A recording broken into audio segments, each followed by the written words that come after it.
నమస్కారం ఫ్రెండ్స్. మన జీవితాలను వేరే వాళ్ళ బిజినెస్లు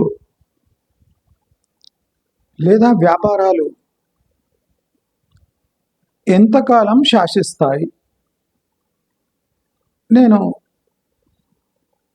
ఇప్పటి నుంచి ఒక కొత్త అజెండా లాంచ్ చేస్తున్నాను. Creation of asset versus happiness.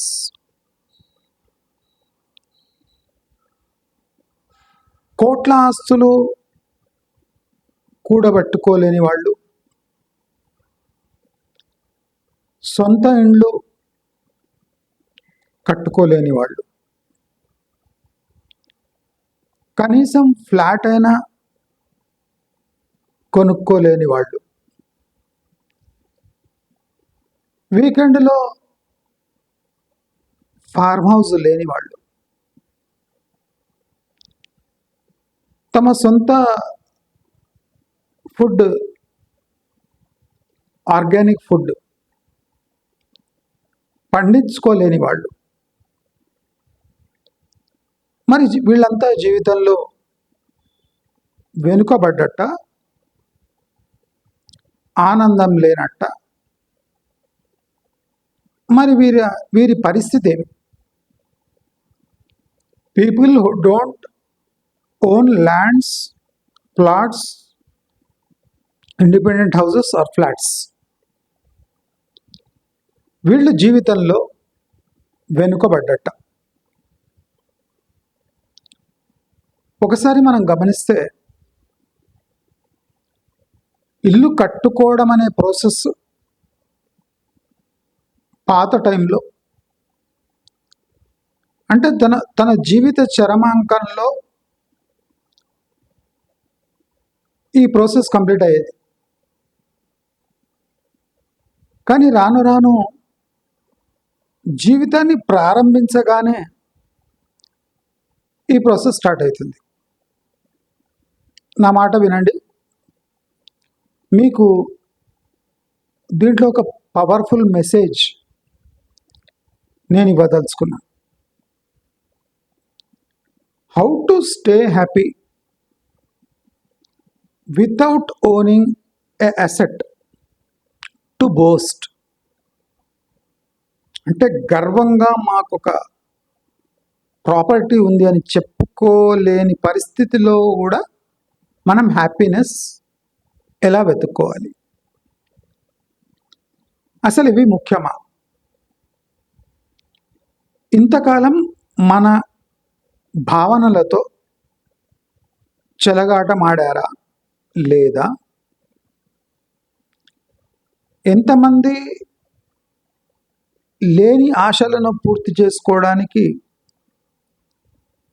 ప్రయత్నిస్తూ తమ సంతోషాన్ని కోల్పోతున్నారా లేదా?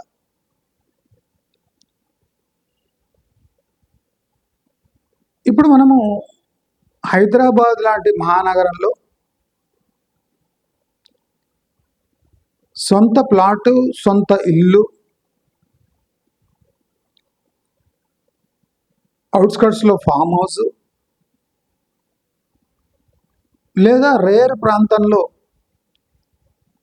ఒక పొలం కూడా కొనలేని దుస్థితిలో ఉన్నాం. దాదాపు 92% మంది. అయితే వీళ్ళ లైఫ్ ఎసెన్స్ ఏమి, మీనింగ్ ఏమి? Including myself. నాకు కూడా ఇంచు భూమి లేదు, నేను రెండింట్లో ఉంటాను. అయితే ఈ లైఫ్ యొక్క బ్యూటీని మనం ఎలా ఆస్వాదించాలి? మనకు ఆప్షన్ లేదండి. నేను ఆఫ్టర్ 3 years మీకు రియాలిటీ చెప్తున్నా. ఈ మొండిగా వ్యవహరించే రియల్ ఎస్టేట్ బారిన పడి మంచి నాణ్యమైన జీవితాన్ని గడపకుండా వీళ్ళ బారిన పడి అప్పుల పాలై జీవితాన్ని నాశనం చేసుకోకండి. ఇది నా అపీల్. హైదరాబాదులో సొంత ఇండిపెండెంట్ ఇల్లు కొనలేరు. పచ్చి నిజం. హైదరాబాదులో ప్రస్తుతానికి సొంత ఇల్లు, ఇండిపెండెంట్ ఇల్లు కొనుక్కోవడం అసాధ్యం. నిజం. మీరు చూడండి, ఏదైనా అసాధ్యం అంటే చాలామంది ఏమంటారు, అసాధ్యాన్ని సుసాధ్యం చేసి చూపించాలి. ఏం అక్కర్లేదు, నా ఫార్ములా పాటించండి. నేను మీకు అలవోకగా ఈ మైండ్ సెట్ నుంచి వేరే మైండ్ సెట్లోకి మిమ్మల్ని ఆ లోకంలోకి తీసుకెళ్తాను. అక్కడ మరీ హాయిగా ఉంటుంది. హైదరాబాదులో సొంత ఇండిపెండెంట్ ఇల్లు కొనలేము. ఈ స్టేట్మెంట్ కరెక్టా రాంగా అంటే 100% కరెక్ట్.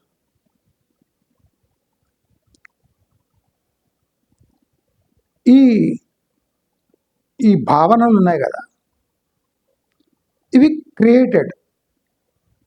ఎట్లా అంటే, నా ప్లాటు వాల్యుబుల్, నా ఏరియా వాల్యుబుల్, నేను ఇన్వెస్ట్ చేసిన టైము చాలా అద్భుతమైన టైము, నేను తక్కువలో అమ్ముకోవద్దు, రేపు 10-20 ఏళ్ళు అయినాక ఇది హ్యాబిట్స్ కావచ్చు. అంటే ప్రాపర్టీ ఓనర్ ఇన్ని రకాలైన అంటే వదంతులను విని మభ్యపడి తన ప్రాపర్టీని ఏండ్ల కొద్దీ మెయింటైన్ చేస్తాడు. అంటే he's not ready to sell his property at discount కాదు, ఆన్ పార్ కాదు, ఫ్యూచరిస్టిక్ రేట్స్లో. అంటే 10 years ఫార్వర్డ్, 20 years ఫార్వర్డ్లో కూడా అమ్మడానికి రెడీగా లేడు. ఎందుకంటే ఈ అవుట్స్కర్ట్స్ ఉన్న ప్రాపర్టీ ఫైనాన్షియల్ డిస్ట్రిక్ట్ అయిపోతే, అంటే ఇటువంటి భావనల్లో ఒక ప్రాపర్టీ ఓనర్ ఉంటాడు. ఆయనను తక్షణమే ఇప్పుడున్న ప్రైస్లో అమ్మండి అంటే అమ్ముతాడా? అమ్మడు. ఆయన మొండిగా ఉన్నాడని మన మొండితనం వీడితే ఏమవుతుంది? మీ అందరూ ఇది ఫాలో చేయండి, చాలా ఈజీ. ఒకడు ఒక ఇల్లు, నేను ఎగ్జాంపుల్ ఇస్తున్నా, ఒక ఇల్లు ఇప్పుడు వజ్రాలతో సమానం. మనం రెస్పెక్ట్ ఇద్దాం. ఒక ఇండిపెండెంట్ ఇల్లు కొనాలంటే వజ్రాలు కొన్నంత మీకు కరెక్ట్ వైలో తీసుకోబోతున్నా.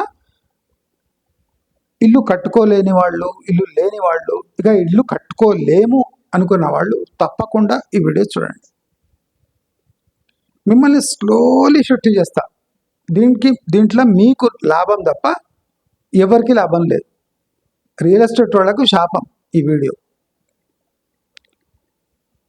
మీరు ప్రాక్టికల్గా చూడండి. ఒక ఇండిపెండెంట్ ఇల్లు కట్టాలంటే 1.5 కోట్లు, 2 కోట్లు, 3 కోట్లు. ఇది నిజమా? నిజమే, అబద్ధం లేదు. 3 కోట్లు అంటే కొన్ని వజ్రాలు కొన్నట్టే, అంతే, కొన్ని వజ్రాలు కొన్నట్టే. ఒక ఇండిపెండెంట్ ఇల్లు వజ్రం లాంటిది. ఆ వజ్రాన్ని ఎప్పుడంటే అప్పుడు అమ్మలేము. నేను చెప్పింది వినండి ఫస్ట్. ఒక ఇండిపెండెంట్ ఇల్లు వజ్రం లాంటిది, ఎప్పుడంటే అప్పుడు దాన్ని అమ్మలేము. నిజమే. ఒకసారి గమనించండి, ఎంతమంది లైఫ్లో వజ్రాలు కొనగలరు? సింపుల్, బ్లైండ్గా నేను చెప్పింది వినండి. ఇప్పుడు మన భారతదేశంలో కూడా వజ్రాలు, మణులు అవన్నీ బాగా ఫేమస్ కదా. జనాలు బంగారం కొనగలుగుతున్నారు కానీ ఎంతమంది వజ్రాలను కొనగలుగుతున్నారు? చాలా మంది యాక్సెప్ట్ చేసుకుంటారు, మన పరిధిలో లేదు భయ్ వజ్రం కొనము. ఎందుకు కొనవు? వజ్రం 5-10 లక్షలు రాదా? ₹1,00,000 రాదా వజ్రం? వస్తుంది కదా. ₹1,00,000 వజ్రం అంటే ₹1,00,00,000 అంటే ఎన్ని వజ్రాలు వస్తాయి? ఒక 100 వజ్రాలు వస్తాయా? 3 కోట్లు అంటే 300 వజ్రాలు వస్తాయా? అంటే మీరు ఒక 5 వజ్రాలు కొనండి అంటే అమ్మో మన పరిధి కాదు అంట. కరెక్టా? అందరూ హ్యాపీగా ఉంటారు. వజ్రాలు కొనలేదు, నేను వజ్రం కొనలేకపోయినా నేనేం చేయాలరా నాయన, నా లైఫ్ పాడైపోయింది అనుకోరు మీరు. వజ్రం మన పరిధిలో లేదు. ఎవడన్నా వచ్చి వజ్రం కూడా కొనలేదా నీ లైఫ్లో అంటే, ఎవడు కొంటాడు వజ్రం? 1,00,000-2 లక్షలు పెట్టి ఒక వజ్రం ఎవడు కొంటాడు? ఏం పని దాంతోని? వజ్రం దాని విలువ కూడా కరెక్ట్ అంచనా వేయలేం. ఎప్పుడంటే అప్పుడు వజ్రంని అమ్మలేం, కాస్ట్ ఎక్కువ కనుక. దాని అథెంటిసిటీ కూడా ప్రూవ్ చేయాలి కనుక. వజ్రం మనం కొనలేము అని మెజారిటీ పీపుల్ మైండ్ సెట్ ఎట్లా డెవలప్ అయిపోయింది? వజ్రాలు కొనడానికి అప్పులు చేస్తున్నారా మన?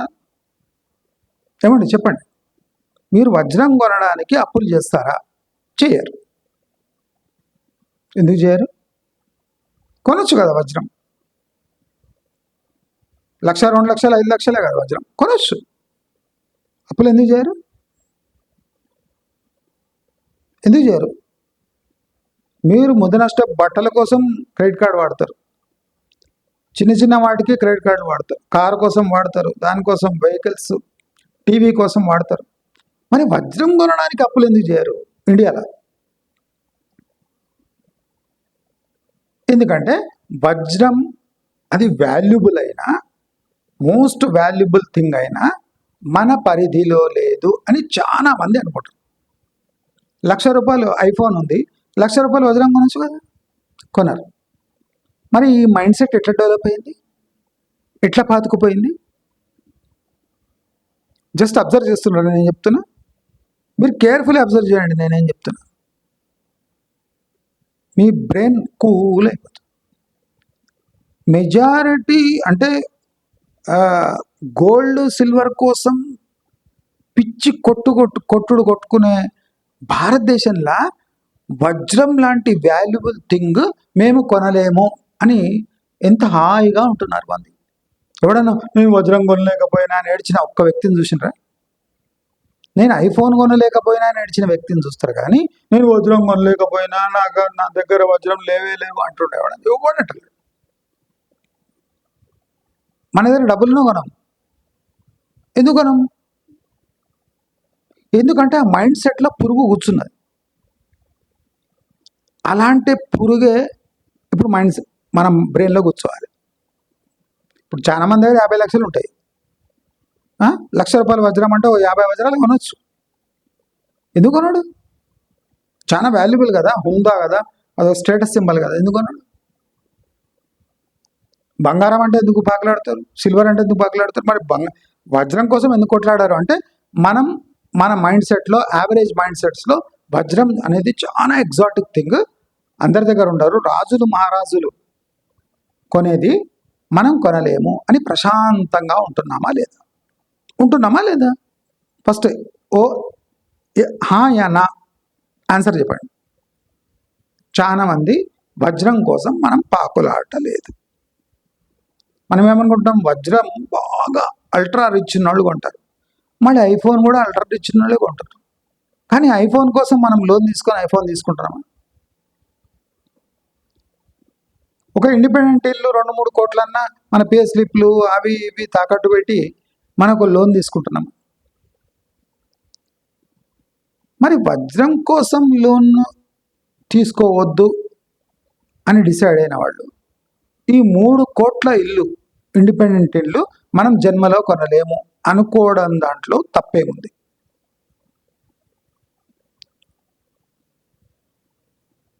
ఇప్పుడు 2 కోట్లపై వడ్డీ, 2 కోట్లు పెట్టుకోండి లేదా 3 కోట్లు పెట్టుకోండి. 2 కోట్లపై సంవత్సరానికి వడ్డీ ఎంత లెక్కేసుకోండి మీరు. 2 కోట్లపై 14 లక్షల వడ్డీ వస్తుంది బ్యాంకులో పెడితే. 14 లక్షల వడ్డీ. అవునా లేదా? 14 lakhs వడ్డీ అయినా మనం లోన్ ఎందుకు తీసుకుంటున్నాం? అంటే నెలకు ₹1,00,000 రెంట్ కట్టినట్టు లెక్క. నెలకు ₹1,00,000 రెంట్ కట్టి ఒక ప్రాపర్టీని కొనుక్కోవడానికి 20 ఏండ్లు బట్టి 20 ఏండ్ల తర్వాత డిప్రిసియేషన్ అవుతున్న ప్రాపర్టీని అంటే సొంతం చేసుకోవడంలో ఏం ఆనందం ఉంది? కరెక్టా నేను చెప్పింది? అర్థమైతే లేదా? దాని మజా వేరే ఉంటుంది కదా. సొంత ఇండిపెండెంట్ ఇంట్లో ఉండడం మజా వేరే ఉంటుంది. మజా పక్కన పెట్టండి. 20 ఏండ్లు మీరు ఎలా బతుకుతారో ఆ ఇండిపెండెంట్ ఇంట్లో జస్ట్ అజ్యూమ్. మీ దగ్గర 3 కోట్లు ఉన్నాయనుకోండి, 3 కోట్లు ఇంటి మీద భరిస్తే 2 కోట్లు పడేసిన నెలకు ₹1,00,000 రెంట్ కట్టినట్టు. నెలకు ₹1,00,000 రెంట్ కట్టినట్టు. రెంట్ అంటే తిరిగి రాని లోకాలకు పోయే మన డబ్బు, అంటే ఓనర్కి పోయే డబ్బు. యాక్సెప్టెడా? అంటే మనం సొంత ఇండిపెండెంట్ ఇంటి కోసం పాకులాడితే ప్రతి నెల ₹1,00,000 కోల్పోవాల్సి వస్తుంది వడ్డీలో. మరి డైమండ్ ఎలా కొనలేకపోతున్నాం అనుకున్నాం కదా, అలాగే మనము ఈ సొంత ఇండిపెండెంట్ ఇల్లుని కొనలేకపోతున్నాం. దాంట్లో బాధపడే అవసరం ఏముంది? అది వజ్రము, మనం కొనలేము. మీరు పొద్దున్న లేచి ఇండిపెండెంట్ ఇల్లు ఒక వజ్రము 2 కోట్లు 3 కోట్లు ప్రతి నెల ₹1,00,000 లాసు, మేము కొనలేము. రోజు పొద్దున 10 సార్లు అనండి. ఆటోమేటిక్ మీ దగ్గర నుంచి బ్రెయిన్ లేచి ఆ ఇండిపెండెంట్ ఇల్లు కొనడం అనేది బ్రెయిన్ లేచి వెళ్ళిపోతుంది. ₹1,00,000 వడ్డీ నష్టం ప్రతి నెల అవసరమా? ₹1,00,000 ఏమేమి వస్తుంది ప్రతి నెల?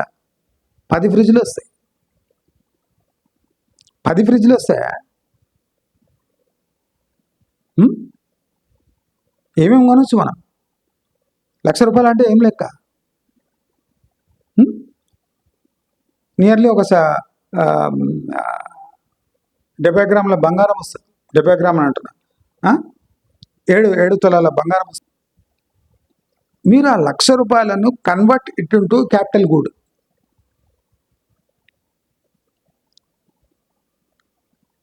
నెలకు 1,00,000.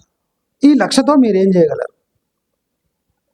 ఈ 1,00,000తో మీ లైఫ్ హ్యాపీగా గడపగలరా లేదా? 1,00,000తో మీరు లైఫ్ హ్యాపీగా గడపగలరా లేదా? అంటే ఏ బాధబందీ లేకుండా గడపగలరు. ఈ కాన్ఫిడెన్స్తో మీరు సొంత ఇంటి అంటే ఇండిపెండెంట్ ఇంటి కలను మీరు పక్కకు పెట్టగలరా లేదా? పెట్టగలరు. పెట్టొచ్చు. పెడుతున్నారు. ఇవాళ నుంచే స్టార్ట్ చేస్తున్నారు. అంటే అసెట్ బిల్డింగ్లో ఒక ఇండిపెండెంట్ ఇల్లు మనం కట్టలేము అని ఒక దృఢ సంకల్పం మన బ్రెయిన్లో నిలిచిపోయింది. నెక్స్ట్ మనము ఫ్లాట్లకు వద్దాం. కొంతమంది ఫ్లాట్లు కూడా కొనలేని పరిస్థితులు ఉన్నాయి. ఫ్లాట్లు కూడా ₹1,00,000, 75 లక్షలు ₹1,00,000. ఫ్లాట్లు కూడా 75 లక్షలు ₹1,00,000. అది కూడా సామాన్య ప్రజలు ఎవరు కొనలేరు వాటర్. మరి ఫ్లాట్లు కొంటాము. ఈ ఇండిపెండెంట్ ఇంట్లో ఉన్న సుఖాలు ఫ్లాట్లో ఉన్నాయా? ఆ ఇండిపెండెన్స్ ఉంటుందా? ఉండదు. న్యాచురల్లీ ఉండదు. అంటే ఫ్లాట్ ఇండిపెండెంట్ ఇంటి కన్నా ఒక తక్కువ స్థాయి ఒక నివాసం. కానీ దాదాపు ఇండిపెండెంట్ ఇంటి యొక్క హాఫ్ ప్రైస్ ఫ్లాట్కు ఉంటుంది. ఆ హాఫ్ ప్రైస్ కూడా మనం కొనలేని పరిస్థితుల్లోకి వచ్చేసినాం. ₹1,50,000 ఫ్లాటు, ₹1,00,000 ₹1,50,000 ఫ్లాట్. ఫ్లాట్లో అందరితో కలిసి ఉండాలి, కలిసిమెలిసి ఉండాలి, మెయింటెనెన్స్ కట్టాలి, ఫ్రీడమ్ ఉండదు. అసెట్ మనది కాదు.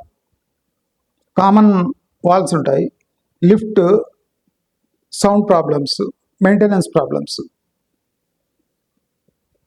ఇన్ని నెగటివ్ థింగ్స్ ఉన్న ఒక ఫ్లాట్ కూడా మనం కొనలేని పరిస్థితిలో ఉన్నాం. మరి ఇది కూడా మర్చిపోమంటారా అని అడిగితే తప్పేముంది? 1.5 కోటి is not a small amount.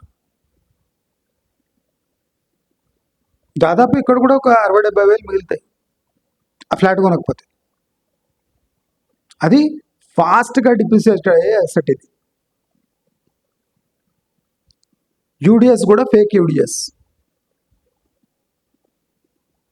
UDS అంటే మీ 20 years పేమెంట్ టర్మ్ తర్వాత ఇంకో 10 years వెయిట్ చేస్తే ఆ ఫేక్ యూడిఎస్ మీ అకౌంట్లో వస్తుంది, విచ్ ఈజ్ ఇన్విజిబుల్. అంటే ఫ్లాట్ కూడా మనం కొనలేని దుస్థితిలోకి వచ్చేసింది. అయితే మీరు సిటీలో ఏది కొనొద్దంటారా? ఇప్పుడు మనం అబ్జర్వ్ చేస్తే ఒక ఇండిపెండెంట్ ఇల్లు కొన్నవాడు ఆయన డ్రీమ్ అక్కడ ఎండ్ అవుతుందా? కాదండి. నీవు ఇండిపెండెంట్ ఇల్లు కొనగానే నీపై ప్రెషర్ పడుతుంది. ఈ ఇండిపెండెంట్ ఇల్లు సిటీ సెంటర్లో ఉంది, చాలా సౌండ్, ఆ ప్రాబ్లమ్స్ అన్నీ వస్తున్నాయి. సో మనము ఫార్మ్ హౌస్ కొంటే చాలా బాగుంటుంది. అంటే ఈ ఊబిలో ఒక స్టెప్ 2 స్టెప్పులు కాదు, ఏ స్టెప్ వేసినా ఇంకో స్టెప్ రెడీగా ఉంటుంది. ఇండిపెండెంట్ ఇల్లు ఉన్నా అది కమర్షియల్గా ఉంది, నాకు మెంటల్ పీస్ కోసం ఒక ఫార్మ్ హౌస్ కావాలి. ఆ ఫార్మ్ హౌస్ వేట మొదలు. ఎందుకంటే ఇప్పుడు ఆ ఇండిపెండెంట్ హౌస్లో పీస్ లేదు. ఫస్ట్ ఏమనుకుంటాం, సెంటర్లో ఒక 3 కోట్లు పెట్టి ఒక ఇండిపెండెంట్ హౌస్ కట్టుకుంటే ఆరాంగా ఉండొచ్చు. కానీ కట్టుకున్నాక ఏం చేస్తాం, అక్కడ పీస్ లేదు, ఒక ఫార్మ్ హౌస్ కట్టుకుంటే దూరంలో బాగుంటుంది. ఫార్మ్ హౌస్ తీసుకుంటాం, ఇది అప్పు నడుస్తూనే ఉంటుంది. మనకు మెంటల్ పీస్ కోసం కొన్ని పైసలు జమ చేసుకొని ఒక ఫార్మ్ హౌస్ తీసుకుంటాం. ఊరు బయట శివారు ప్రాంతంలో ఫార్మ్ హౌస్ తీసుకుంటాం. ఆ ఫార్మ్ హౌస్లో వీకెండ్ సాటర్డే పోవడం, సండే పోవడం, రావడం ఇది జరుగుతుంటుంది. ఇండిపెండెంట్ ఇల్లు ఉంది, ఓకే. ఒక ఫార్మ్ హౌస్ ఉంది, ఓకే. కానీ మనం ఆర్గానిక్ పంటలు కొద్దిగా ఎక్కువ స్థాయిలో పండించాలంటే మనం ఏం చేయాలి? ఫార్మ్ హౌస్లో పండించగలమా? లేదు. దానికి 1 ఎకరమో, అర్ధ ఎకరమో, పావు ఎకరమో లేదా 2 ఎకరాలు కావాలి. అంటే ఇప్పుడు మన దగ్గర ఎట్లా చేసిండ్రంటే, నీ సొంతింటి కళ నెరవేరిందా? ఈ నెరవేరాక దీంట్లో పీస్ ఉందా? పీస్ఫుల్గా ఉన్నావా? లేవు. నువ్వు ఫార్మ్ హౌస్ పోవాలి. ఫార్మ్ హౌస్లో పీస్గా కొన్ని రోజులు ఉంటావా? ఉండవు. మళ్ళీ నీ సేంద్రియ, ఇవాళ పద కూడా పిచ్చి అయిపోయింది, సేంద్రియ వ్యవసాయం, ఆర్గానిక్ థింగ్స్.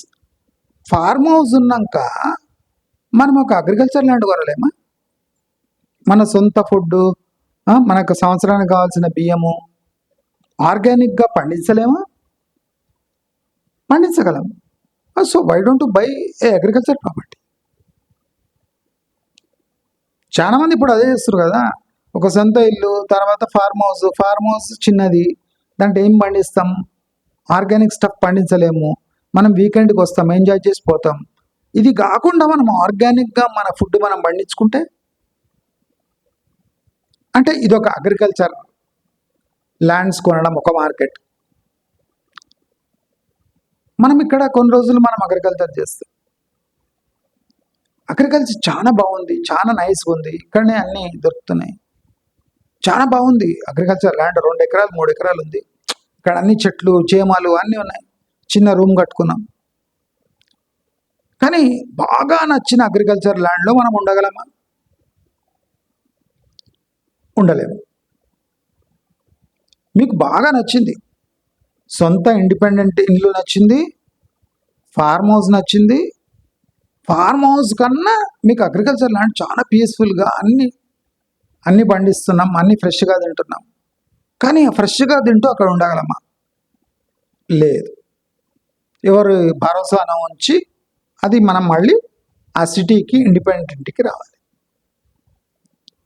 అంటే ఈ టోటల్ వెబ్ ఎట్లా క్రియేట్ చేసిందంటే ధనవంతుడు పీస్ఫుల్గా ఉండలేడు, ఏమీ లేనివాడు కూడా పీస్ఫుల్గా ఉండలేడు. ధనవంతుడు పీస్ఫుల్గా ఉండలేడు, ఏమీ లేనివాడు కూడా పీస్ఫుల్గా ఉండలేడు. ధనవంతునికేమో ఒకటి మెయింటైన్ చేయగలమా లేదా? దేంట్లో పీస్ ఉంది? పీస్ తర్వాత ఏమి? ఇప్పుడు ఫార్మర్స్ గోయిండి ఊరుకోవచ్చు కదా, ఊరుకోడు వాడు. తర్వాత ఆర్గానిక్ మనది మనం పండించుకుంటే ఒక 2 ఎకరాలు ఉంటే అక్కడ తీసుకోవచ్చు కదా. అంటే కొంతమంది ఎట్లా ట్రాప్ అవుతున్నారంటే ఈ ఆర్గానిక్ పండిస్తాడు. ఈ ఆర్గానిక్ 2-3 ఎకర్స్ బదులు మనం ఒక 10 ఎకరాల్లో పెద్దగా ఆర్గానిక్ ఫామ్ తీసి మనకే కాకుండా మన చుట్టుపుట్టు వాళ్లకు మనం ఆర్గానిక్ ప్రోడక్ట్స్ అందించవచ్చు కదా. అంటే మనం ఏ ఇండిపెండెంట్ ఇల్లు తీసుకోగలమా అనే క్వశ్చన్తో స్టార్ట్ అయ్యి అది ఊరు శివార్లలో పొలాలు దాటి పొలిమేర్లు దాటి ఎకరాల్లోకి వెళ్ళిపోయింది. ఇదంతా ఎందుకు జరుగుతుంది? ఇదంతా మన కోరికల. ఒక ఇండిపెండెంట్ ఇల్లు కొని సిటీలో ఉండాలి అని తీర్మానం చేసుకున్న మన బ్రెయిన్ సిటీలో ఉండాలి, ఇండిపెండెంట్ ఇల్లు ఉండాలి, సిటీలో ఉండాలి అనే బ్రెయిన్ సడన్గా ట్రాన్స్ఫార్మ్ అయ్యి అవుట్స్కర్ట్స్కి వెళ్ళిపోయి అవుట్స్కర్ట్స్ నుంచి రూరల్కి వెళ్ళిపోయి రూరల్ నుంచి ఒక 5-10 ఎకరాలు కొనాలి అనే బ్రెయిన్ ట్రాన్స్ఫార్మ్ ఎందుకవుతుందంటే మనము ఒక టార్గెట్ అచీవ్ చేసినాక దాంట్లో పీస్ అనేది పొందుతలేము. మనం ఓన్లీ దాంట్లో స్ట్రాంగ్ పాయింట్స్ చూసుకుంటున్నాం. మనం ఫస్ట్ ఏం చూసుకుంటున్నాం? ఇండిపెండెంట్ ఇల్లు ఇంట్లో సిటీలో ఉంటే మన ఆఫీస్ దగ్గర కట్టుకుంటే 3 కోట్లు అయినా పర్వాలేదు, మన ఆఫీస్ దగ్గర ఉంటే అది మనం ఈజీగా వచ్చిపోవచ్చు. మనం రోజు ఆఫీస్కి పోయి వచ్చి అలసిపోతున్నాం కనుక ఒక ఫార్మ్ హౌస్ కట్టుకుంటే సాటర్డే సండే ఉండొచ్చు. మనం ప్రతి సాటర్డే సండే ఉంటున్నాం కానీ మన హెల్త్ చాలా ప్రాబ్లమేటిక్గా ఉంది, బయట మంచి వస్తువులు దొరకలేవు. కాబట్టి మనం ఒక 2 ఎకరాలు కొనుక్కొని అక్కడ మనకు కావాల్సిన ఆర్గానిక్ ప్రొడ్యూస్ చేయొచ్చు. సరే, మనం రొటీన్గా మనం తయారు చేస్తూనే ఉన్నాము. ఇప్పుడు ఆర్గానిక్కి చాలా డిమాండ్ ఉంది. మనము ఎకరాలు కొన్నాం, కొన్ని లక్షలు పెట్టి ఎకరాలు కొన్నాం. మరి దీని పైసలు డబ్బులు వెళ్ళాలంటే కాస్త పెద్దది కొని ఒక ఆర్గానిక్ పెద్ద ఫామ్ పెట్టి ఆర్గానిక్ ప్రోడక్ట్స్ తయారు చేసి మనం అందించగలిగితే అంటే స్లో ట్రాన్స్ఫర్మేషన్. ఇప్పుడు చూడండి, మార్వాడోళ్ళు కూడా సొంత ఇల్లున్న బయట ఒక 10 ఎకరాలు 5 ఎకరాలు కొని పెట్టుకుంటారు. అంటే వాళ్ళ ఉద్దేశం వేరే. ఇప్పుడు నేను చెప్పిన ఉద్దేశం కాకుండా వేరే ఉద్దేశాలు ఉంటాయి. అంటే ఈ టోటల్ ఎకోసిస్టమ్ మన కోరికల వల్ల తయారవుతుందా అంటే కాదు. ఇది రియల్ ఎస్టేట్ మార్కెటింగ్ మహిమ. ఇప్పుడు మనం బెస్ట్ చూస్తున్నాం. ఈ విభవ అని, స్వర్గసీమ, విభవ. ఇప్పుడు ఆయన చూడండి, మీరు ఎంత విమర్శించండి, చంద్రశేఖర్ వచ్చి ఆయన చెప్పే స్టైల్ ఎట్లుంటుంది. మీరు ఇట్లా ఎక్కితే రింగ్ రోడ్ వస్తుంది, అర్ధ గంటలో ఫ్యూచర్ సిటీకి వెళ్ళిపోతారు. మీరు రోజంతా కష్టపడి సేద తీరాలి అంటే మీకు ఫార్మర్స్ కావాలి. నెక్స్ట్ ఫార్మర్స్ తర్వాత ఏం కావాలి? మీకు ఇండిపెండెంట్ ఒక 2-3 ఎకర్స్ అగ్రికల్చర్ ల్యాండ్ కావాలి. అంటే ఇంకా ఆ స్టేజ్ రాలేదు. ఇప్పుడు అందరు ఫార్మ్ హౌస్ దిక్కు ఫోకస్ పెట్టిండు. నెక్స్ట్ ఏం చేస్తారంటే ఫార్మ్ హౌస్లు అయిపోయినాయి, ఇది నార్మల్, వీళ్ళని ఇంకా రెచ్చగొట్టాలి. అంటే 2 acres, 1 acre, 2 acre, 3 acre bits కొనండి. దీంట్లో మీ సొంత కళలు నెరవేర్చుకుంటూ మీ ఆర్గానిక్ ప్రొడ్యూస్ తయారు చేసుకొని మీరు తింటే మీ ఫ్యామిలీ ఎంత హ్యాపీగా ఉంటుంది. అంటే స్లోగా they are transforming your view of an asset in various forms. అది మిమ్మల్ని సిటీ నుంచి మీరు తీర్మానం చేసుకున్న సిటీ నుంచి మిమ్మల్ని ఆటోమేటిక్గా విలేజెస్ వైపు తీసుకెళ్తుంది. అంటే జీవితం అంతా ఒక అసెట్ని డెవలప్ చేసుకుంటూ పోయే పనిలో పడ్డారు. సొంత ఇల్లు విల్లా కొనండి, విల్లా 5 కోట్లు 4 కోట్లు, విల్లా కొన్నాక మళ్ళీ ఫార్మ్ హౌస్ కొనండి, ఫార్మ్ హౌస్ కొన్నాక ఒక అగ్రికల్చర్ ల్యాండ్ కొనండి. అగ్రికల్చర్ 1-2 ఏకర్స్ ఏం సరిపోతుంది, ఒక డైరీ ఫామ్ కూడా పెట్టండి అంటే ఒక 5-10 ఏకర్స్ కొనండి. అంటే సంతోషాన్ని వెతుకుంటూ మనం ఆటోమేటిక్గా సిటీ నుంచి బయటికి వెళ్ళిపోతున్నాం. ఇది ఎవరు చేస్తుండ్రు? రియల్ ఎస్టేట్ వాళ్ళు చేస్తుండ్రు. మనం సోయి లేకుండా వెంట పడుతున్నాం. వాళ్ళ మార్కెటింగ్ కూడా అట్లా ఉంటుంది. మీరు 5 రోజులు శ్రమించాక మీకు సాటర్డే సండే 2 డేస్ ఏ చింత లేకుండా ఏ సౌండ్ లేకుండా గడిపే హక్కు లేదా అంటాడు. హక్కు లేదా అనగానే మనం సడన్ చూస్తాం, మాము హక్కు ఉంది. అంటే slow transformation from an independent house, a flat, a luxury flat, to a farmhouse, to agriculture land. అంటే లాస్ట్కి వీళ్ళు తీసుకుపోయి మనం సాధారణంగా న్యాచురల్గా ఉండే విలేజెస్ వైపు వీళ్ళు తీసుకుపోయి మనల్ని కూర్చోబెడుతున్నాడు. మనమేమో పాకులాడుకుంటా సిటీకి వస్తున్నాం.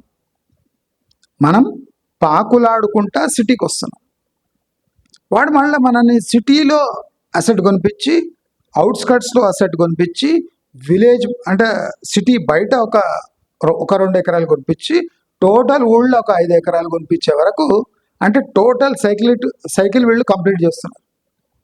ఊరు నుంచి సిటీకి వచ్చిన మనల్ని మెల్లిగా అన్ని చోట్ల అసెట్లు క్రియేట్ చేసుకుంటూ మళ్ళీ తీసుకుపోయి ఊళ్ళో పడేస్తున్నారా లేదా? యాక్సెప్ట్ చేసుకుంటారా లేదా? మనం ఏ ఊరు వద్దనుకొని సిటీకి వచ్చినామో ఈ రియల్ ఎస్టేట్ వాళ్ళు అదే సిటీ నుంచి మమ్మల్ని తీసుకుపోయి ఊళ్ళో కూర్చోబెడుతున్నారు. దీన్ని ఏమంటున్నారు? Life style management, organic food culture. అదే కాకుండా మీరే ఒక ఆర్గానిక్ అంటే లీడింగ్ ఆర్గానిక్ ప్రొడ్యూసర్. మీరు రైతు కావద్దురా బాబు అనుకొని, మీరు రైతు జీవితాలు వేస్ట్ అనుకొని మీరు రైతులు కాకుండా మెల్లిగా వచ్చి సిటీలో చేరితే, సిటీలో డబ్బు సంపాదించినాక మళ్ళీ మిమ్మల్ని తీసుకుపోయి ఊళ్ళో కూర్చోబెట్టే పని చేస్తున్నా లేదా? ఇది రియల్ ఎస్టేట్ మాయనా కాదు? ఒక ఇండిపెండెంట్ ఇల్లు వజ్రంతో సమానమైన ప్రతి నెల ₹1,00,000 కోల్పోతున్నప్పుడు మీరు అలర్ట్ కావాలనా లేదా? కనీసం ఫ్లాట్ అయినా కొనలేమా అంటే కొనలేము. అది కూడా నిజమే. ఫార్మ్ హౌస్ కొని ఏం చేస్తారు? ఒక ఫార్మ్ హౌస్ ఫర్ ఎగ్జాంపుల్ మనం వద్దు అనుకున్నాం, 2 వద్దు అనుకున్నాం, ఫార్మ్ హౌస్ కొని ఏం చేస్తారు? సాటర్డే సండే పోయి వచ్చే లైఫ్ స్టైల్ మనదే. ఇప్పుడు మనము ఇండిపెండెంట్ హౌస్ కొనలేము, ఫ్లాట్ కొనలేము అంటే ఫార్మ్ హౌస్ కొని ఏం చేస్తాం? ఇప్పుడు ఇవి 2 ఉన్నాయంటే వాడు బాగా కష్టపడుతుంటాడు, వాడు సాటర్డే సండే సేద్యం తిరుగుతాడు. మనకి ఇక్కడ డబ్బులే వస్తుంది. మనం ఫ్లాట్ కొనలేము, ఇండిపెండెంట్ హౌస్ కొనలేము, అంటే ఫార్మ్ హౌస్ కొని ఏం లాభం? పోనీ ఫార్మ్ హౌస్ వద్దు, మళ్ళీ ఊరికి పోయి ఒక 2-3 ఎకరాలు 5 ఎకరాల సేద్యం చేద్దామా? చేద్దాం. చేస్తే ఫర్ ఎగ్జాంపుల్ సేద్యం చేస్తే పర్మనెంట్గా అక్కడ ఉండే మైండ్ సెట్ మనకు వచ్చిందా? లేదు. మళ్ళీ ఊళ్ళో ఉండడానికి మన మైండ్ ఒప్పుకుంటుందా? ఒప్పుకోదు. అంటే ఏ ఊరిని వద్దనుకొని, ఏ వ్యవసాయం వద్దనుకొని మనం సిటీలో చేరుతున్నామో, ఈ రియల్ ఎస్టేట్ వాళ్ళు అదే సిటీ నుంచి తీసుకుపోయి మమ్మల్ని ఊళ్ళలో కూర్చోబెడుతున్నారు సోయి లేకుండా.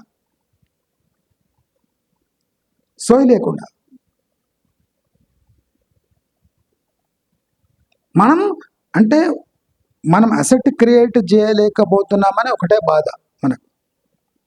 మనం ఒక సిటీలో ఒక అసెట్ క్రియేట్ చేయలేకపోతున్నాం. అట్లీస్ట్ అవుట్స్కట్స్లో కూడా ఒక ప్లాట్ లేదు, ఊళ్ళలో భూములు లేవు అని ఏడుస్తున్నాం కదా. అందరూ ఏడుస్తున్నాం, నేను కూడా ఏడుస్తున్నా. కానీ రియాలిటీ ఏమంటే మనం అంత కష్టపడి ఆ ఊరు వద్దనుకొని, వ్యవసాయం వద్దనుకొని మనం సిటీకి వస్తే వీళ్ళు మనం ఈ సిటీలో, వాళ్ళు సిటీలో వాడుకుంటున్నారు, అవుట్స్కర్ట్స్లో వాడుకుంటున్నారు, ఫ్లాట్లలో వాడుకుంటున్నారు, ఫామ్ హౌస్లలో వాడుకుంటున్నారు, అగ్రికల్చర్ ప్రాపర్టీస్ అంటిస్తున్నారు. ఊరి నుంచి మొదలైన మన ప్రస్థానం సిటీ ద్వారా మళ్ళీకి ఊరికి వెళ్ళిపోతుంది. నిజమా కాదా? ఇప్పుడు జరుగుతుంది అదే కదా, నేనేం వేరే ఏం చెప్తలేదు. కనుక మనము ఈ హ్యాపీనెస్ ఎక్కడ ఎత్తుక్కోవాలి, ఎట్లా ఎత్తుక్కోవాలి? మనకున్న బాధల్లా ఒక అసెట్ లేదు, మంత్లీ రెంటల్ పే చేస్తున్నాం. మరి వజ్రం లాంటి ఒక ఇండిపెండెంట్ ఇల్లు కొన్న ₹1,00,000 ప్రతి నెల నష్టం. అంటే రెంట్ కట్టినట్టే కదా ₹1,00,000. ఇంకా మనం ఎంత రెంట్ కడతామో అంతే కడతాం. 10,000 రెంట్ ఉంటే 10,000 రెంట్ కడతాం, ఒక నెల ఉంటాం. ఇప్పుడు అది అట్లా కాదు, 3 కోట్లు 2 కోట్లు, దానిపై 1,00,000 నష్టం. మన లైఫ్ స్టైల్ ఏమో 25,000-30,000 ఉంటుంది, కానీ మనం ఇల్లు కొన్నందుకు ప్రతి నెల 1,00,000 నష్టం. అంటే ప్రతి నెల మనకు 60,000-70,000 బర్డన్ నెత్తి మీద ఉంటుంది. అరే 2-3 కోట్ల ఇల్లు కొన్నాము, ₹1,00,000 నష్టం వస్తుంది, మనం తిప్పి తిప్పి కొట్టినా 30,000-40,000 వేలలో మన జీవితం గడిచిపోతుంది. అంటే ప్రతి నెల 60,000 నష్టం. ఇప్పుడు మనం అదే బాధ, అసెట్ క్రియేట్ చేయలేని బాధ, అది నిజమే. మనం ఇండిపెండెంట్ ఇల్లు కొనలేము, ఫ్లాటు కొనలేము, కొనాకు ప్లాటు కొనలేము, ఫార్మ్ హౌస్ కట్టలేము, ఊళ్ళలో పోయి ఉండలేము. ఇవన్నీ నిజాలే కాదా? ఇవన్నీ నిజాలే కాదా? అంటే మనం ఇప్పుడు బతుకుతున్న బతుకు కాదా? బ్రతుకు కాదా? ఇప్పుడు ఇవన్నీ అసెట్స్ కొన్నాడు చాలా హ్యాపీగా ఉన్నాడా? మీరే చెప్పండి. ఊళ్ళ నుంచి వచ్చిన వాడిని మళ్ళీ తీసుకుపోయి కోట్లు సంపాదించినాక మళ్ళీ ఊళ్ళో పడేస్తున్నారు.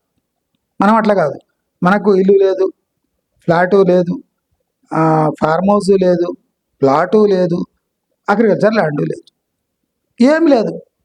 క్రిస్టల్ క్లియర్, మన లైఫ్ క్రిస్టల్ క్లియర్. ఏ మెయింటెనెన్స్ ప్రాపర్టీ బాధ లేదు. మనకు ఇండిపెండెంట్ హౌస్ మెయింటైన్ చేసే ప్రాబ్లం లేదు, ఫ్లాట్ మెయింటైన్ చేసే ప్రాబ్లం లేదు, ఫార్మ్ హౌస్లో సెక్యూరిటీ పెట్టుకునే ప్రాబ్లం లేదు, చైన్లు లేవు, ఏం లేవు, కాపలా కాసే అవసరం లేదు. మనం ప్రాక్టికలీ హ్యాపీగా ఉంటాం.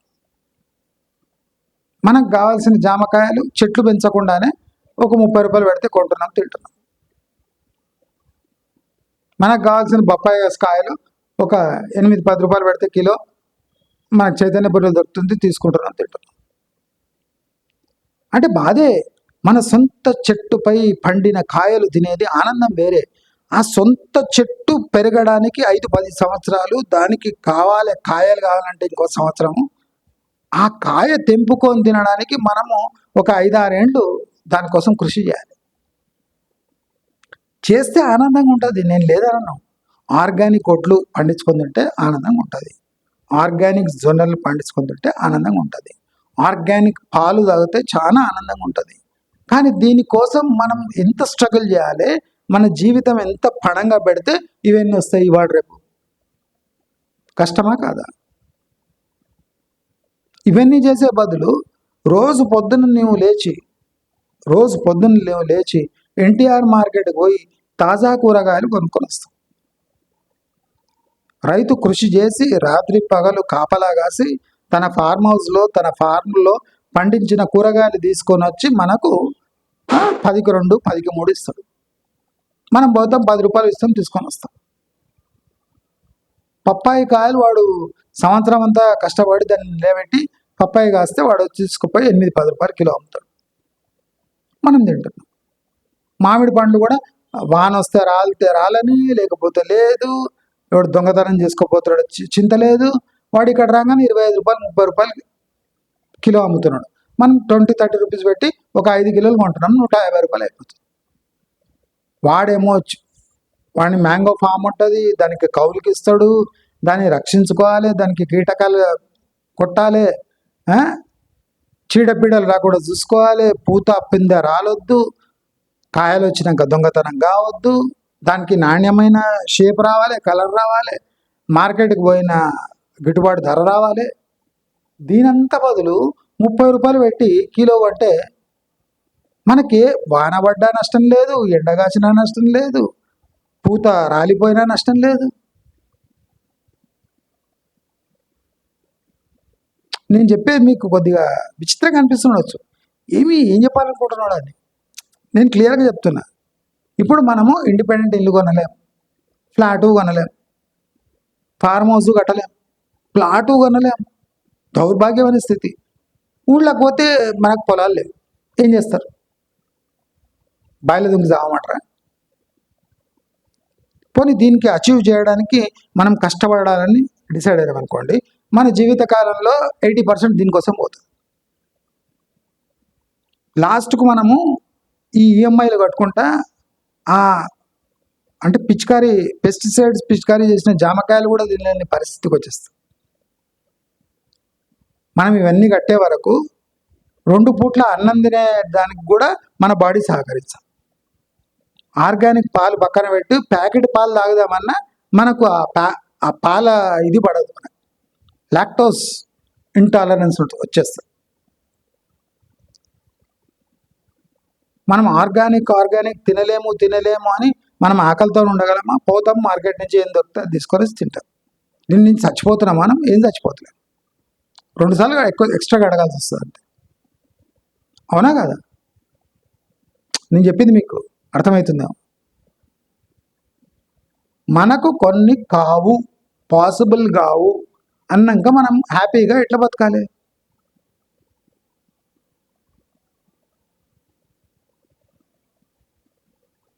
మనం ఎప్పుడు హ్యాపీగా ఉండాలంటే అది కూడా లేనివాడుని చూసి మనం హ్యాపీగా ఉండాలి.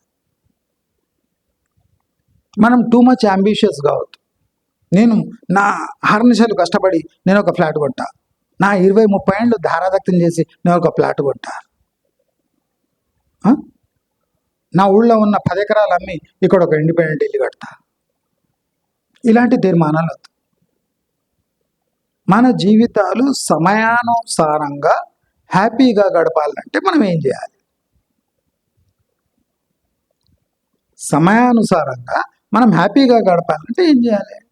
ఉన్న సిచ్యువేషన్లో మంచి ఇవి ఎత్తుక్కోవాలి. మనం జామకాయలు మార్కెట్లో కొనుక్కొని వచ్చి తిన్నా, మనం ఎప్పుడైనా వీకెండ్కో 15 రోజులకు ఎక్కడైనా బయట షికార్లకు పోయి రావాలి. అడవుల పొంటి ఈ పుణ్యక్షేత్రాలు, అడవులు, ఈ బయట ఉంటాయి కదా అవుట్స్కట్స్లో ఉన్న ఫారెస్ట్ ఏరియాస్, అట్లా ఒక ట్రిప్ కొట్టి రావాలి. లేదు అవన్నీ వద్దు, మనం సొంత ఇంటి మన కళ అంటే మీ 30 సంవత్సరాలు దారదత్తం చేసుకోవాలి. ఇదంతా ఎందుకు జరుగుతుంది అంటే రియల్ ఎస్టేట్లో తెలివిగా మమ్మల్ని ఊళ్ళ నుంచి సిటీకి వచ్చిన మమ్మల్ని సెటిల్ చేసి ఇక్కడి నుంచి కొనిచ్చుకుంటా మళ్ళీ తీసుకుపోయి ఊళ్ళలో కూర్చోబెడుతున్నారు. ఈ ఫ్యాక్ట్ అందరు గమనించాలి. ఇప్పుడు నేను చెప్పింది అంత ఆకర్షణీయంగా బాగా ఆలోచన చేసేటట్టు లేకపోయినా మీరు ఒక్కటైతే గమనించండి, ఊళ్ళో నుంచి మనము వ్యవసాయం వద్దనుకొని వచ్చిన మమ్మల్ని సిటీలో సంపాదన సృష్టించి మళ్ళీ మెల్లిగా ఊళ్ళో తీసుకుపోయి కూర్చోబెడుతున్నారా లేదా? అంటే మన లైఫ్ ఫుల్ సర్కిల్ తిరిగి మళ్ళీ ఊళ్ళో ఎండ్ అవుతుందా లేదా? దీన్ని వీళ్ళు సుఖం అంటున్నారు కదా. మనం ఆల్రెడీ ఊళ్ళలో ఉండేటోళ్ళు ఇక్కడ సుఖం లేదు, సిటీలో ఏం లైఫ్, ఎక్కడ సుఖం లేదనుకున్నామో మన లైఫ్ వచ్చి అక్కడనే ఎండ్ అవుతుంది. మళ్ళీ ఇక్కడ సుఖం ఉందా? ప్రాక్టికల్గా సుఖం ఉందా? అంటే సుఖము మనం అనుభవించే మనకు కొన్ని కాళ్ళు చేతులు కట్టేస్తారని మనం ఆత్మహత్య చేసుకోమని పాకులు ఆడుకుంటున్నా, గీకులు ఆడుకుంటున్నా, నోటితోనో దేనితోనో నీళ్ళు తాగుతాం. 2 చేతులు కట్టేస్తే నోటితోనే అన్నం తింటాం, భుజంతోనే మూతి కొట్టి తుడుచుకుంటాం. అంటే ఒక సిచ్యువేషన్ లైఫ్లో మెజారిటీ పీపుల్ సిచ్యువేషన్ ఇంత ఘోరంగా తయారైనాక వాళ్ళు హ్యాపీగా ఎట్లుండాలి? ఇప్పుడు ఎట్లా తయారు చేసిందంటే మీకు ఇల్లు లేకపోతే మీ లైఫ్ దౌర్భాగ్యమైన జీవితము అనేది ఒక బ్రెయిన్లో కూర్చోబెట్టేసారు. దీన్ని బయట వెళ్ళాలంటే ఏం చేయాలి? మనం ఏం చేయాలి? మన మైండ్ సెట్ని ట్రాన్స్ఫార్మ్ చేసుకోవాలి. ఇప్పుడు చాలామంది నేను చెప్తున్నా, ఒక 5 years వెయిట్ చేయండి, 10 years వెయిట్ చేయండి. 5 years వెయిట్ చేసినాక మీ జాబ్ పోతుండొచ్చు. 5 years నువ్వు వెయిట్ చేసినావు, అప్పుడే నీ జాబ్ పోయింది అనుకో, ఏం చేస్తావు? అప్పుడే నీకు పెద్ద హెల్త్ క్రైసిస్ వచ్చింది అనుకో, నీ పైసలు జమ చేసుకున్నావన్నీ హెల్త్కి వెళ్ళిపోయినాయి అనుకో, ఏం చేస్తావు? అంటే ప్రతి ఒక్కటి సిచ్యువేషన్ బేస్డ్ మన ట్రాన్స్ఫార్మేషన్ కావాలి. సిచ్యువేషన్ ఇట్లున్నాక మనం ఎట్లా ట్రాన్స్ఫార్మ్ కావాలి? నిజంగా అసెట్ క్రియేట్ చేసేటోడు వాడు ఎంజాయ్ చేస్తుండా? Asset creation is our sole motto of our life, లేదా హ్యాపీనెస్ ఈజ్ ద సోల్ మోటోనా? రెండు తప్పు లేదు. నా అసెట్ క్రియేట్ చేయడమే నా సోల్ మోటో అంటే నీ 30 సంవత్సరాలు ఈఎంఐ కట్టుకుంటూ ఆనందంగా ఉండు, తప్పేం లేదు. లేదు నాకు హ్యాపీనెస్ కావాలి అనుకుంటే డెఫినెట్లీ 100 రూట్లు ఉన్నాయి దీనికోసం. వజ్రం ఎలా మనం కొనలేము అని డిసైడ్ అయిపోయాము, అలాగే ఇండిపెండెంట్ హౌస్ కొనలేము, ఫ్లాట్ కొనలేము, సిటీలో అసలే కొనలేము అని ఒక తీర్మానం చేసుకున్న బ్రెయిన్కి వచ్చే హ్యాపీనెస్ ఒక లెవెల్లో ఉంటుంది. ఒకసారి ట్రై చేయండి. నేను చెప్పింది కొద్దిగా ఆర్టిఫిషియల్ అనిపిస్తుంది, నాకు కూడా చక్కగా ఎక్స్ప్లెయిన్ చేసే ఇది లేదు, నాకు ఇప్పుడు మైండ్ సెట్ లేదు. నేను మీకు బ్యూటిఫుల్గా ఇదే కాన్సెప్ట్ని నేను ఇంకో రకంగా ప్రజెంట్ చేస్తాను. At present I'm unable to, అంటే పాయింట్ ఎట్లా ఉందంటే బ్రహ్మాండంగా ఉందంటే, నేను ఆ డైమండ్ ఓనింగ్ డైమండ్ ఎగ్జాంపుల్ ఎందుకు తీసుకున్నా అంటే, ఇప్పుడు మన దేశంలో బంగారం సిల్వర్కి ఉన్న పిచ్చి క్రేజ్ డైమండ్కి లేదు. డైమండ్ వీళ్ళు దీనికన్నా చాలా వాల్యుబుల్, కానీ ఎవ్వడు వజ్రం కొనలేదు అని ఏడుస్తలేడు. చూడండి, వజ్రం కొనలేదు నేను ఇప్పటికి ఎవడు ఏడ్చింది చూడలే. నేను వజ్రం కొనలేకపోయినా, వజ్రబైడూర్యాలు లేవని ఎవడు ఏడుస్తలేడు. బంగారం లేదని ఏడుస్తాడు, వెండి లేదని ఏడుస్తాడు, ప్లాట్ లేదని ఏడుస్తాడు, ఫ్లాట్ లేదని ఏడుస్తాడు, ఫ్రిడ్జ్ లేదని ఏడుస్తాడు, కానీ డైమండ్ కొనలేకపోయినా అని ఏడవాడు. ఎందుకు? నిన్న రాత్రి పడుకుంటే అదే బ్రెయిన్ వచ్చింది. బంగారం వెండికి కన్నా ఎక్కువ వాల్యుబుల్ వజ్రము, ఆ వజ్రం కొనలేము అని ఎందుకు ఏడుస్తలేడు? ఈ మైండ్ ఎట్లా డెవలప్ అయింది? ఇది ఎట్లా బలపడ్డది? ఈ ఎగ్జాంపుల్ మనం వేరే దాంట్లో అదంటే ఇన్సర్ట్ చేయలేమా? మన బ్రెయిన్ కంట్రోల్ కావాలంటే కొన్ని ఎక్స్టర్నల్ స్టిమ్యులేషన్స్ కావాలి. నేను రాత్రి అనుకున్నప్పుడు అదే నాకు అది రియల్ ఎస్టేట్ వర్సెస్ ఒక డైమండ్ అని ఒక ఎగ్జాంపుల్ తీసుకుంటే నాకు అనిపించింది, డైమండ్ని మన లైఫ్ నుంచి ఎట్లా ఈజీగా జరిపేస్తామో అట్లా ఒక అసెట్ క్రియేషన్ని మన బ్రెయిన్ నుంచి జరపగలమా అని ఒక వచ్చిన థాట్ని నేను ఇవాళ వీడియో రూపంలో మీ ముందర పెట్టడం జరిగింది. దీనికన్నా నాకు ఒక ఐడియా ఉంది, అంటే దీనికన్నా బెస్ట్ ఎగ్జాంపుల్ ఒకటి ఉంది, కానీ ఈ టైంలో అంత మెచ్యూరిటీ లేదు. కాబట్టి ఈ ఎగ్జాంపుల్ కింద మీకు నచ్చితే నచ్చకపోయినా, ఎందుకంటే నాకే ఆ ప్రజెంట్ చేయడము చాలా డిఫికల్ట్ అనిపించింది నాకు. వజ్రాన్ని ఒక అసెట్ని కంపేర్ చేసి మీ మైండ్లో పెట్టగలనా లేదా అనే డౌట్తోనే వీడియో చేస్తున్నా. నేను సక్సెస్ఫుల్ అవుతానని నాకు పెద్ద కాన్ఫిడెన్స్ లేదు, కానీ మీ బ్రెయిన్లో ఒక స్పార్క్ గిన వచ్చిందంటే, ఈ ఎగ్జాంపుల్ గిన మీకు నచ్చిందంటే definitely it will transform your life అని అందరికీ తెలియజేసుకుంటూ నమస్కారం.